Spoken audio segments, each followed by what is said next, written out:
Hello everyone, welcome to Perfectice.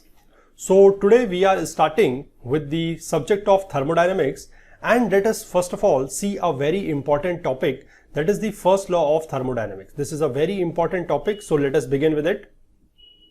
So first of all, let us see the first law for closed system undergoing a cycle. So what is a cyclic process? That you must know that a cyclic process looks like somewhat like this. That means the initial and the final position, say this position 1 is the initial position and the position 2 is the final position. Okay, so basically we are going via path A and returning via path B from A to 1 to 2 and from 2 to 1. So this process, this whole process is known as a cyclic process. Okay, so in this cyclic process, the first law says that net work transfer is equal to net heat transfer. So this is the cyclic integral of del W is equal to the cyclic integral of del Q, where this del W is nothing but the algebraic sum of all the work transfer through the system boundary. As you know that work and heat both are those forms of energy which are only observed when they crosses the system boundary. They are the transient phenomena. Okay, so del W is nothing but equal to W1 plus W2 plus W3 plus and up to so on. Whereas this del Q is the algebraic sum of all the heat transfers through the system boundary, which is equal to Q1 plus Q2 plus Q3 plus and so on. Okay, so this first law of thermodynamics is also known as Joule's law. Why it is known as Joule's law? Because many experiments were performed by Joule to establish the relation between the quantities of work and heat. As you know that work and heat are two forms of energy and they are interconvertible. That means work can be converted into heat and vice versa. That's why it is known as a Joule's law, because he performed many experiments to establish the relations between the work and heat. And first law of thermodynamics is also known as the law of conservation of energy. This also you know that energy can neither be created nor it can be destroyed. It can only be transformed from one form to the another. Okay, so that's why it's also known as the law of conservation of energy. Now let us see the first law for closed system undergoing a change of state. Okay, the net energy transfer through the system boundary is stored in the system in the form of internal energy. Clear? Now let us say that if del Q is the heat that is added to the system and the work done by the system is del W. That means we are supplying some amount of heat to the system and we are extracting some amount of work from the system. So the net energy transfer through the system boundary, that is equal to del Q minus del W. Why it is minus? Because work is being taken out of the system whereas the heat is being supplied to the system.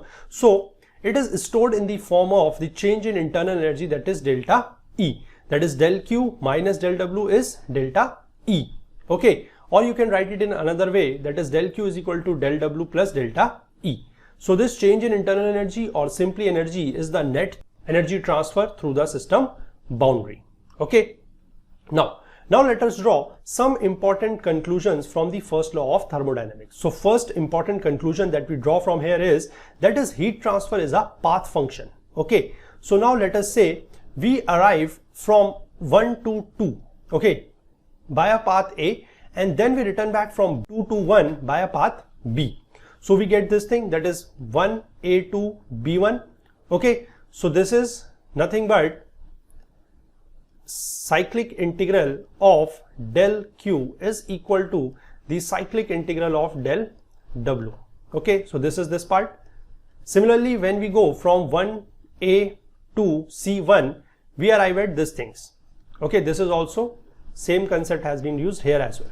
Okay, so when we subtract equation 2 from equation 1, what we get? This and this will get cancelled. Similarly, this and this will get cancelled. So we are left with del Q from 2B1 minus del Q 2C1 is equal to del W 2B1 minus del W 2C1.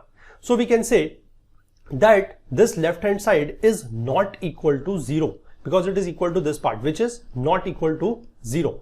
So we can say that though the initial and final points are same, that is when we are going from 2 to 1, one time via path B and another time via path C, though initial and final points are the same, but heat transfer are different for different path. Hence, heat transfer is a path function. It's not a point function, it's a path function, it's a path dependent function.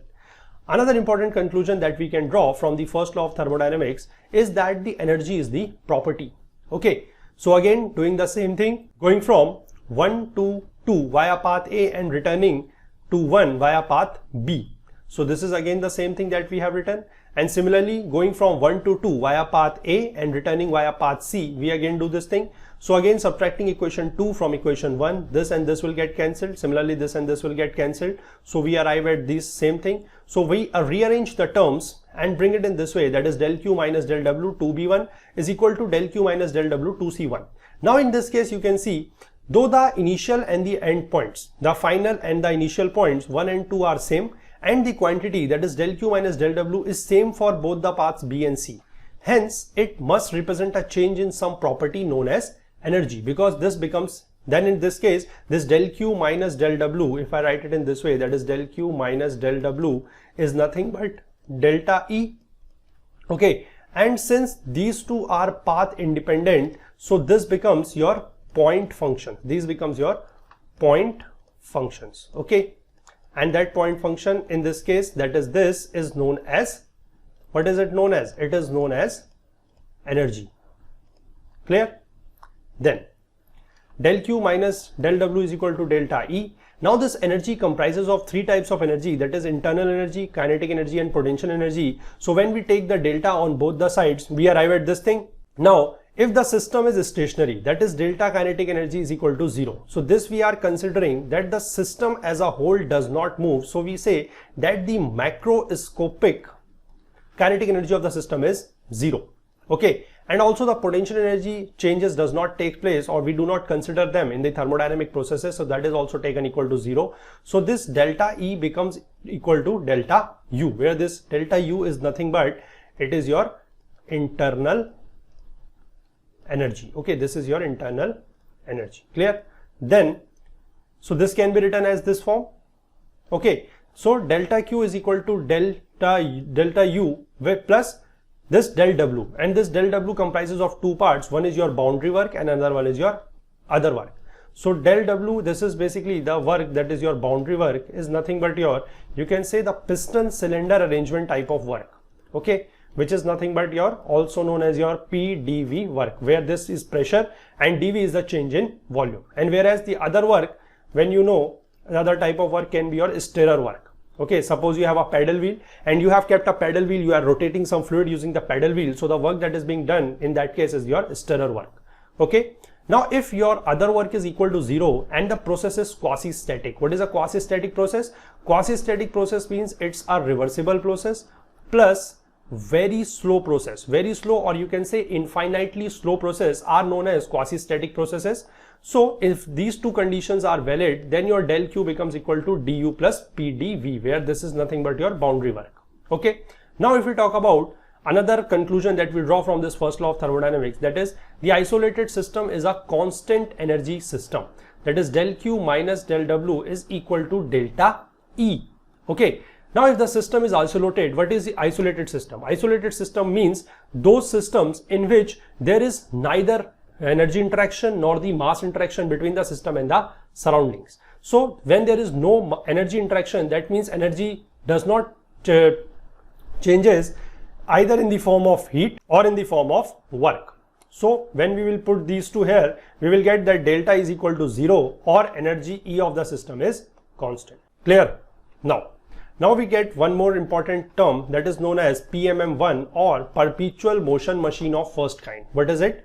It is a machine which would continuously supply mechanical work without absorbing energy in any other form is called PMM1. That means if there is any machine that is continuously producing the work and it is not getting the energy from any other form, so that machine is called as PMM1. Now according to first law of thermodynamics, PMM1 is not possible, or we can say that machine which violates the first law of thermodynamics is your PMM1 or perpetual motion machine of first kind. Clear? Now let us see some of the limitations of the first law of thermodynamics. The limitations of first law of thermodynamics are that it does not give direction to the occurrence of any process. We know that it's the law of conservation of energy. Yes, it's absolutely fine, but we don't know that whether any process is possible or not. Okay, whether any process is possible or not, that we don't know. So what we do, that is told by your second law of thermodynamics, which clearly gives an idea about the direction of the occurrence of various processes. Okay, so this is the brief introduction about the first law of thermodynamics. There are many more things to look into this that we will see in the further videos. Till then, thank you and have a nice day.